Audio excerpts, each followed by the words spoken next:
Assalamu alaikum wa rahmatullahi. Yan uwa barkamu da sake kasancewa da ku a wannan channel mai albarka na Hikima TV. Idan wannan ne zuwanka na farko muna roƙon ka danna subscribe sannan ka danna mana ƙararrawar sanarwa.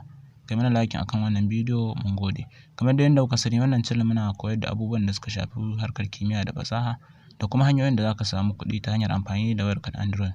To yau ma ga mu tafe da wata ingantacciyar hanya wanda zaka samu maƙudan kuɗaɗe da wayanka ta Android. Saboda haka ku biyo mu a cikin wannan bidiyo har ƙarshe domin ganin yadda za ku samu kuɗi da wayarku ta Android. Mun gode.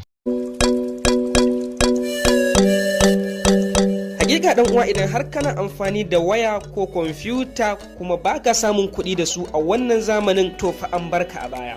Me kake jira?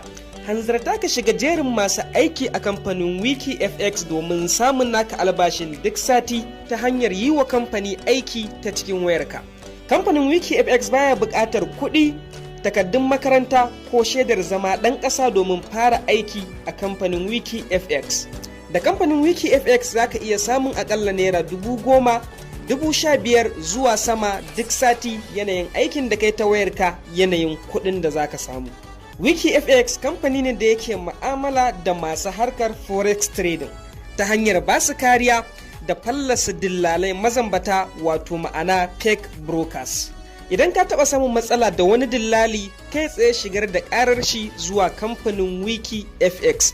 WikiFX za su iya bakin ƙoƙarinsu domin ganin cewa sun ƙwatar maka haƙƙinka, sannan za su sanar da forex traders cewa wannan dillalin mazambaci ne.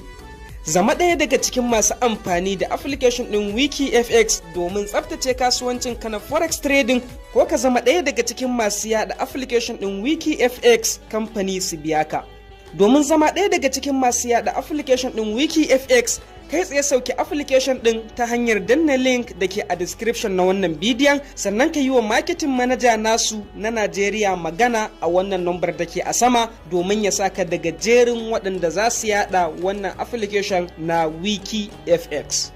Da aikin yada wannan application ɗin za ka samu aƙalla naira 10,000 zuwa 15,000 zuwa sama a duk sati, kai tsaye a account ɗinka ta cikin wayarka.